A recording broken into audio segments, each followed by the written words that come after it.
Hey les bambins, j'espère que vous allez bien, en tout cas moi ça va nickel. On se retrouve aujourd'hui pour une vidéo sur la Coupe de France, les demi-finales avec deux matchs analysés ensemble qui sont les suivants. Lyon contre Valenciennes et Paris contre Rennes. Tout se déroulera entre le 2 et le 3 avril. En tout cas, n'hésitez pas à venir nous rejoindre sur le site VIP, les réseaux sociaux. Tout est à l'écran et en description. N'hésitez surtout pas à mettre vos pronostics, vos critiques positives ou négatives. Et également votre petit pouce pour faire remonter la vidéo le plus haut possible dans les algorithmes. Et n'hésitez pas à rejoindre la communauté où on est au-delà des 17 000. Merci encore. Et on attaque par Lyon contre Valenciennes. Les Lyonnais sont en train de faire une seconde partie de saison assez monumentale. Ils étaient au fond du gouffre, étaient relégables. Ils ont depuis fait un très bon mercato hivernal. Ils ont également remonté avec une très belle spirale positive de résultats. Ils sont même en demi-finale de Coupe de France. Donc tout est encore jouable pour la Coupe d'Europe, pour les Rhodaniens. Ils peuvent y arriver par le championnat où ils sont en train de grignoter tranquillement mais sûrement des places pour accéder peut-être à la Ligue Europa Conférence, mais également par la Coupe de France. Donc, avec une demi-finale à la maison contre une équipe de Valenciennes qui est en très grande difficulté, qui est dernière actuellement de Ligue 2 et qui a surtout 18 points de retard sur le premier non relégable. Donc cela va être très compliqué de se sauver, voire même impossible. Il reste sur 4 matchs sans victoire, mais ce qui est quand même assez énormissime, c'est qu'ils sont capables d'accrocher Auxerre et Angers, les deux premiers du classement, sans prendre de but.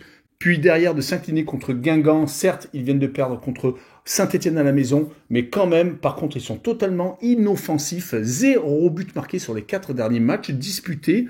Donc cela va être très compliqué de se qualifier à Lyon, mais ils sont tout à fait capables d'accrocher un match nul le plus longtemps possible. Et sur ce match-là, je vois Lyon s'imposer, mais seulement 1-0. Et je verrai la combinaison de la victoire de Lyon avec le moins de 3,5 buts sur le match et une cote à 1,73. On finira avec la seconde demi-finale de Coupe de France, le Paris Saint-Germain contre Rennes. Un très beau choc en perspective. Les Parisiens viennent de gagner à Marseille à 10 contre 11 après avoir eu une expulsion assez rapide lors de la rencontre à l'extérieur au Vélodrome. Ils ont réussi lors de la seconde mi-temps à faire tourner et à finalement contrer à 2 reprises grâce à Gonzalo Ramos et à Vitinha qui avaient ouvert le score. Une fois de plus, par contre, Mbappé est sorti en cours de match à l'heure de jeu. On a senti son énervement, mais depuis qu'il a annoncé qu'il ne prolongeait pas son contrat, le club et en particulier l'entraîneur espagnol ont pris la décision de commencer à jouer sans lui, car l'année prochaine, cela ne sera pas la même chose. Il faudra se débrouiller sans son prodige parisien. En tout cas, en tête du classement, ils gardent 12 points d'avance et viennent d'enchaîner 3 victoires consécutives. La quart de finale contre Nice, où ils avaient gagné 3-1 au Parc des Princes, et 2 victoires à l'extérieur, à Montpellier 6-2, et donc au Vélodrome 2-0. Ils vont jouer contre des Rennais qui espèrent bien entendu gagner un titre. Ils sont 8e, ils viennent de perdre à Strasbourg après avoir battu Marseille. Ils ont eu une grosse désillusion car ils espéraient à la Méno rapporter les 3 points. Ils sont encore en course pour une place en Coupe d'Europe, mais il va falloir cravacher pour la Ligue des Champions, ça va commencer à être dur.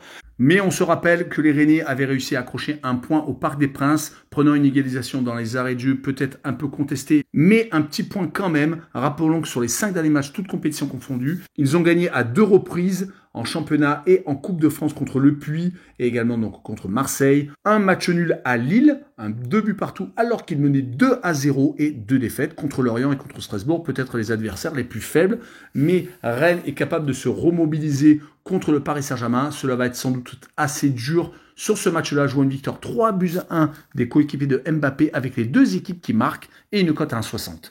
Voilà, on en a fini avec cette courte vidéo. N'hésitez pas à venir nous rejoindre. Ciao les bambins!